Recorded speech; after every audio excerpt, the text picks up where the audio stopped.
Endi savol, qachon suv qo'yamiz? Qachonki bizda kerakli shoxlarimiz to'lib oldimi? Mana shu holatda to'lib oldimi? Keyin suv qo'ysak bo'ladi.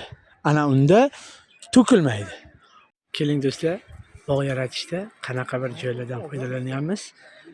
Adirlikka e'tibor beramiz, qanaqa tik ko'tarilishda yaqinlashtirib olamiz.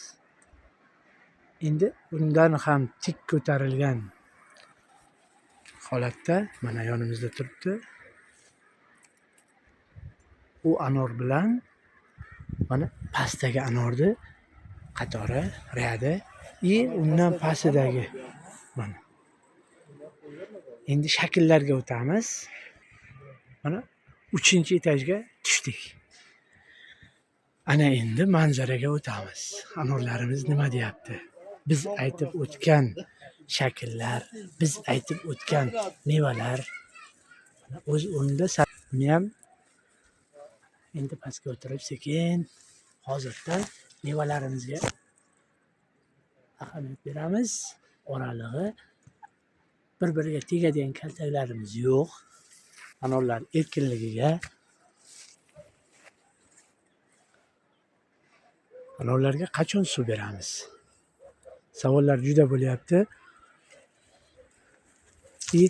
Qanday oziqalar beriladi? Mana siz ko'rgan tik qoyalarda, adirlarda yamala qilinishi, yamada chuqurlar, chuqurni kengligi suv o'ta ham kuchli turadi, yig'ilib. Har bir suvimizda mana shu necha metr? 8 metr uzoqlikda.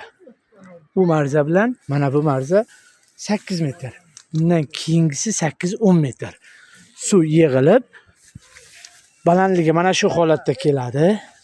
Mana shu ko'rinishda 70-60 santimetrda suv ko'layadida ikki tomonni suv bilan oziqlantiradi.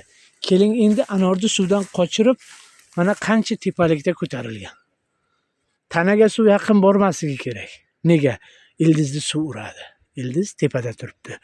Oziqalar nima? Boya aytganimizdek go'ng, mana kul berilgan o'z vaqtida. Kulni vazifasi yerni yumshatib, temir modda bilan ta'minlab, mevalarni ushlashiga, sifatiga javob beradi. Mana mevalarimizga kelamiz, o'z o'rnida. Yarishlar taxlanishiga e'tibor beramiz. Daraxtlar balandligiga e'tibor beramiz. Bizga asosan shakl muhim rol o'ynaydi. Mana.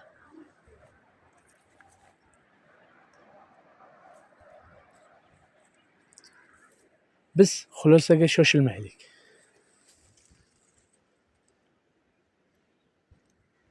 Endi suvga keladigan bo'lsak, hozir suv umuman qo'yilmaydi gul davrida. Gul davri boshlandimi, suvni to'xtating. Nega? Agar suv qo'ysangiz, dimlik hosil bo'ladi, issiqlik yuqorida ko'taradida, anorning gulini avtomatik to'kiveradi. To'kilishi ham juda kam. Bular anorni ushlashi juda zo'r, o'z o'rnida. Har bir kaltagimizda mana asosan mayski gullari bilan ta'minlab beryapti. Agar suv qo'ysak, boyaga aytganimizdek, birdan to'kilib ketishligi bo'ladi. Endi savol, qachon suv qo'yamiz?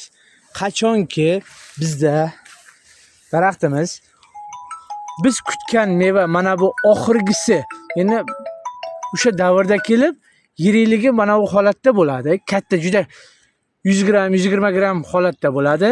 Ana kichkina kenjasi mana bu holat bo'ladi. Bizda kerakli shoxlarimiz to'lib oldimi? Mana shu holatda to'lib oldimi? Keyin suv qo'ysak bo'ladi. Ana unda to'kilmaydi.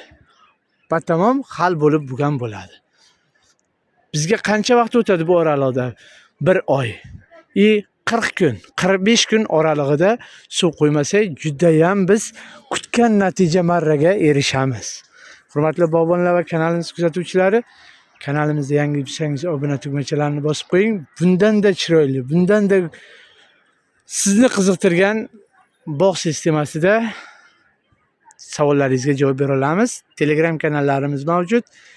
Instagram kanallarimiz bor. Telegramda agronom az deb kirsangiz, batafsil har bir savolingizga video javob orqali javob bera olamiz.